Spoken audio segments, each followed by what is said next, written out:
मोहब्बत के दो रंग। एक छोटे से कस्बे में सलीम नाम का एक मजदूर रहता था। वो हर रोज सुबह सवेरे उठकर शहर की तामीराती साइट पर काम करने जाता था।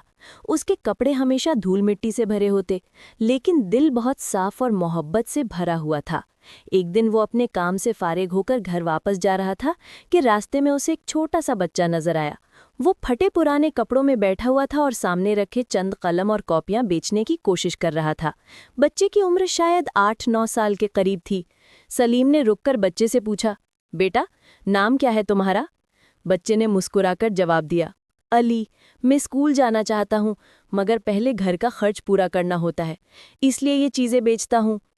सलीम के दिल को जैसे किसी ने छू लिया हो। उसे अपने बचपन की मुश्किलात याद आ गईं।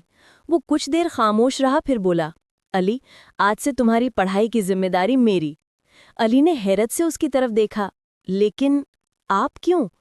सलीम ने प्यार से बच्चे के सर पर हाथ रखा, क्योंकि मैं जानता हूं कि मुश्किल वक्त कितना भारी होता है, और मैं नहीं चाहता कि तुम भी वही सहो जो मैंने सहा। उसने अली की सारी कापियां और कलम खरीद लिए और कहा कि अब वो हर शाम उसके पास आएगा और वो उसे पढ़ाएगा। अली के चेहरे पर पहली बार एक सच्ची और रोशन मुस्कुराहट आई। अगले दिनों में अली पढ़ने लगा। सलीम उसे न सिर्फ किताबों की बातें सिखाता, बल्कि ये भी समझाता कि मेहनत, हिम्मत और सच्चाई इंसान को बुलंद करती हैं।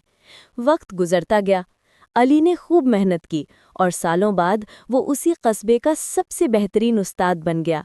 जब भी लोग पूछते कि उसे तालीम का शौक कैसे हुआ, वो मुस्कुराकर कहता, एक मजदूर ने मुझे सिखाया था कि बड़ा वो नहीं होता जिसके पास सब कुछ हो, बड़ा वो है जो अपना दिल किसी के साथ बांट